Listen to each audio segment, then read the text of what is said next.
সম্মানিত সুধীয় দর্শকবৃন্দ, আসসালামু আলাইকুম।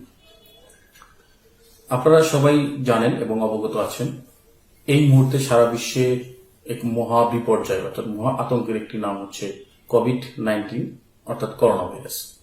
করোনা ভাইরাসের আতঙ্কে আমরা সবাই আতঙ্কিত এবং বিপর্যস্ত। লন্ডন, আমেরিকা থেকে শুরু করে বাংলাদেশ পর্যন্ত সবাই পারিবারিক, সামাজিক, অর্থনৈতিক, ব্যবসায়িক সব ক্ষেত্রেই আমরা এক বিপর্যয়ের সম্মুখীন হতে যাচ্ছি। এবং আপনারা এটাও জানেন, আজ অব্দি হাজার হাজার লাখ লাখ লোক এই রোগে আক্রান্ত হয়েছেন এবং হাজার হাজার মানুষ এই রোগে মারা গিয়েছেন। আমাদের দেশেও প্রায় ৩৯ জন আক্রান্ত এবং ৫ জন মারা গিয়েছেন। প্রত্যেকটা মানুষ এখন চিন্তা ভাবনা করছে আসলে যে আমরা কি করব, কোথায় যাব, কি চিকিৎসা করব। আদৌ চিকিৎসা এই পর্যন্ত আমাদের করোনা ভাইরাসের চিকিৎসা আদৌ পর্যন্ত আবিষ্কৃত হয়নি, কোনো ভ্যাকসিন নেই, কোনো টিকা আসেননি, কোনো মেডিসিন বা অ্যান্টিবায়োটিক আসেননি। তো যার ফলে WHO আমাদেরকে কিছু নিয়ম কানুন আমাদেরকে মেনে চলতে বলেছেন, যে যার মাধ্যমে এই রোগ থেকে প্রিভেন্টিভ যেটা আর কি প্রতিরোধ করা সম্ভব। এর মধ্যে যেটা আছে যে সবচেয়ে বড় যে বিষয়টা, হাত দেওয়া 20 সেকেন্ড ধরে আর নির্দিষ্ট নিয়মে আমাদেরকে হাত দিতে হবে। হাসি কাশি দেওয়া যাবে না, হাসি কাশি দিলেও আমাদেরকে রুমাল বা টিস্যু ব্যবহার করতে হবে। সেই সাথে আমাদের ওপেনলি চলাফেরা করা যাবে না। আক্রান্ত ব্যক্তি অবশ্যই মাস্ক ইউজ করবে, তবে নর্মাল ব্যক্তিদের কোনো মাস্ক ইউজ করা দরকার নেই।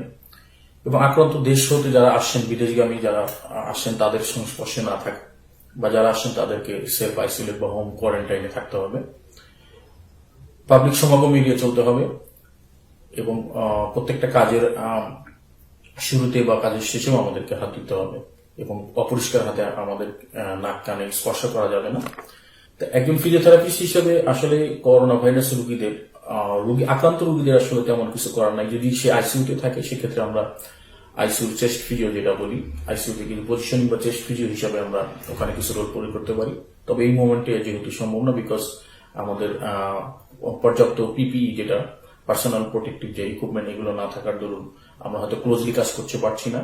যদি সম্ভব হয় আমরা চেষ্টা করব, গভর্নমেন্ট যদি আমাদেরকে এর সাথে ইনভলভ করে অবশ্যই আমরা এটা কাজ করতে পারবো। তবে আমরা যেহেতু এই মোমেন্টে আমরা সবাই মোটামুটি লকডাউনে, সারা বিশ্বে লকডাউন, আমাদের দেশে এখন সবাই লকডাউন বা হোম কোয়ারেন্টাইনে চলে গেছি। আমাদের কিছু বাসায় যে আমরা হোম কোয়ারেন্টাইনে আছি, আমাদের নানাবিধ সমস্যা হইতে পারে।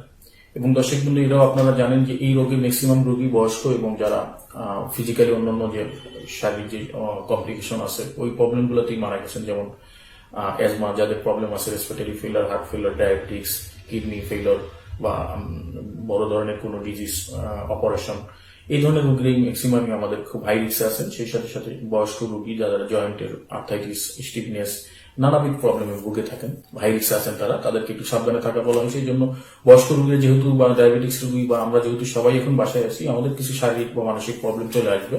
যেমন আমরা লোক সমাগমে যেতে পারছি না, আমরা বাসায় থাকছি, আমাদের ডিপ্রেশন, আমাদের দুশ্চিন্তা, আমাদের নানাবিধ প্রবলেম চলে আসছে।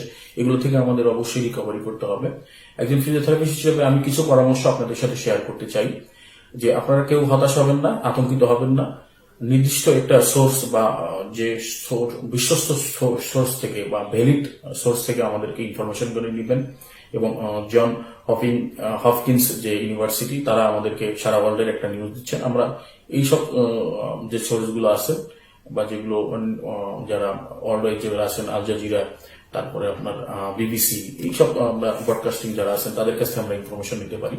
অযথা আমরা আতঙ্কিত হব না, কোনো ধরনের ফেক নিউজ বা আনভ্যালিড কোনো নিউজ আমরা পড়বো না, এক নম্বর। এই সাথে সাথে আমরা কিছু এক্সারসাইজ বাসায় আমরা করতে পারি। দর্শক বন্ধু, যে আমরা যে কাজগুলো করবো, বাসায় থাকবো, আমরা কিছু এক্সারসাইজ করতে পারি বা কিছু নিয়ম কানুন চলতে পারি, একটা রুটিন করতে পারি। আমরা রুটিন অনুযায়ী আমরা চলবো, কি কাজ করবো, কখন কি করবো, এটা করতে পারি।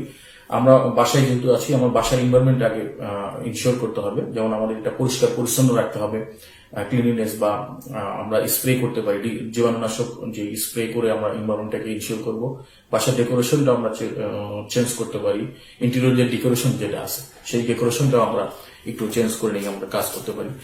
আমরা যারা কলিগস, বন্ধু আছেন, তাদের সাথে ফোনে কথা বলতে পারি, ভিডিও চ্যাটিং করতে পারি, মেইল আদান প্রদান করতে পারি, মুভি দেখতে পারি, মিউজিক শুনতে পারি। এবং প্রচুর পরিমাণে আমাদেরকে পানি খেতে হবে। অবশ্যই ডিহাইড্রেশন যাদের প্রবলেম আছে, যাদের রেসপিরেটরি প্রবলেম আছে তাদেরকে অবশ্যই পানি খেতে হবে। এবং এটাও আপনারা জানেন যে যাদের রোগ প্রতিরোধ ক্ষমতা কম, আমি হয়তো বলতে ভুলে গেছি যে রোগ প্রতিরোধ যাদের ক্ষমতা যাদের কম তারা ওই করোনা ভাইরাসে হাই রিস্কে চলে আসেন। তাদেরকে প্রচুর পরিমাণ ভিটামিন সি বা রোগ প্রতিরোধ ক্ষমতা যেন বাড়ে, নিউট্রিশনাল ফুড বা পুষ্টিকর খাবার খেতে হবে। এর সাথে সাথে আমরা বাসায় যারা এক্সারসাইজ করতেন বা জিম করতেন, তারা যেহেতু জিমে যাবেন না বা পার্কে যাবেন না, তারা বাসায় হাঁটাহাঁটি করতে পারেন, জিম অ্যাক্টিভিটি করতে পারেন, ট্রেডমিল, সাইকেলিং করতে পারেন, রানিং করতে পারেন, করিডোরে হাঁটতে পারেন, বারান্দা হাঁটতে পারেন, স্টেয়ার আপ করতে পারেন। এবং প্রত্যেকটা কাজের শুরুতে এবং লাস্টে আমাদের অবশ্যই হাত 20 সেকেন্ড ধরে পরিষ্কার করে নিতে হবে, সাবান দিয়ে হাত ধুয়ে নিয়ে কাজ করতে হবে। এবং ওই কাজের মাঝখানে আমাদের অপরিষ্কার হাতে দিয়ে আমাদের নাক, মুখ, চোখে টাচ করা যাবে না, এটা আমাদেরকে ইনশিওর করতে হবে। শেষে সাথে আমরা গার্ডেনিং করতে পারি, অফিস ওয়ার্ক করতে পারি। যারা বাসায় আছেন, অফিস আদালত জানেন যে আমাদের বাংলাদেশ গভর্নমেন্ট অফিস আদালত এই মুভমেন্টে বন্ধ করে দিয়েছেন। বাসায় অফিস কাজ করতে পারি, অ্যাসাইনমেন্ট করতে পারি, যারা স্টুডেন্ট আছে ক্লাস ওয়ার্ক করতে পারি, বা বাসায় কিছু বই আমরা রাখতে পারি, বই পড়তে পারি, নামাজ কালাম, কোরআন, হাদিস এগুলো। এবং যে কাজটা আমরা ভালো পারি, পারদর্শী, যেটা হয়তো আগে আমরা অফিসের ফাঁকে বা কাজের ফাঁকে আমরা করতে পারতাম না, এখন একটু ফ্রি টাইম আমরা লেখালেখির উপর যারা লেখালেখি করতে পারেন, রাইটিং করতে পারেন, পেইন্টিং করতে পারেন। এর সাথে আমরা আরো কিছু এক্সারসাইজ করতে পারি, যেমন যেহেতু এটা রেসপিরেটরি রিলেটেড বেশি প্রবলেম জানেন, respiratory exercise, deep breathing exercise করতে পারি, ডায়াফ্রামিক ব্রিদিং এক্সারসাইজ করতে পারি, পানি খেতে পারি, ভিটামিন সি জাতীয় খাবার, কমলা, আপেল, পেয়ারা, লেবু, এইগুলো খাবার আমরা খেতে পারি, সিবিড খেতে পারি আমরা, যেগুলো পাওয়া যায় বাজারে। এর সাথে অ্যাক্টিভিটি তো আমি বললাম, কিছু অ্যাক্টিভিটি করবেন। এবং আমরা সবচেয়ে বড় কথা, আমরা অবশ্যই সতর্ক থাকবো, নিরাপদে থাকবো। সুস্থ থাকার জন্য আমাদেরকে অবশ্যই এই হোম কোয়ারেন্টাইন বা বাসায় থাকার যে বিষয়টাকে WHO বলছে বা আমাদের গভর্নমেন্ট যেটা বলছে, আমরা অযথা আতঙ্কিত হয়ে বা এইদিকে ওদিক দৌড়াদৌড়ি করবো না, বন্ধু বান্ধবের বা পাবলিক সমাগম করবো না।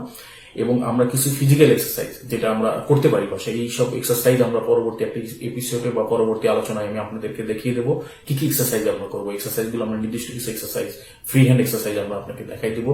এই এক্সারসাইজগুলো আমরা বাসায় করব। অযথা আতঙ্কিত হবেন না। দর্শকবৃন্দ, বারবার বলছি, করোনা ভাইরাস অবশ্যই সম্ভব নিয়ন্ত্রণ করা। আনটিল ভ্যাকসিন আসার আগ পর্যন্ত আমাদেরকে এগুলো মেনে চলতে হবে। আমরা জানেন যে 70-80% রোগ, এই রোগে নর্মাল ফ্লো ট্রিটমেন্ট বা নর্মাল চিকিৎসায় ভালো হয়ে যান। 15% রোগী তাদের হয়তো বা অক্সিজেন লাগছে, আর 5% রোগী যারা বেশি রিস্ক বা ক্রিটিক্যাল তাদেরকে হয়তো আমাদের ভেন্টিলেশন বা আইসিইউতে নিতে হচ্ছে। তাই আমরা অবশ্যই এই বিষয়টা খেয়াল রাখবো। আমরা নর্মাল হাসি কাশি বা ঠান্ডা খুশি লাগলে আমরা হসপিটালে দৌড়াদৌড়ি করবো না, বাই ফোনে বা ইমেইলে আমরা ডাক্তারদের সাথে আলোচনা করব। নির্দিষ্ট যে স্পেসিফিক যে হসপিটালগুলো আছে, এই হসপিটালে আমরা যোগাযোগ করব এবং আমাদের যে হটমেইল নাম্বারগুলো বা হটলাইন নাম্বারগুলো আছে এদের সাথে যোগাযোগ করব। সবাই ভালো থাকবো, সুস্থ থাকবো, বাসায় থাকবো, স্টে হোম, স্টে সেফ।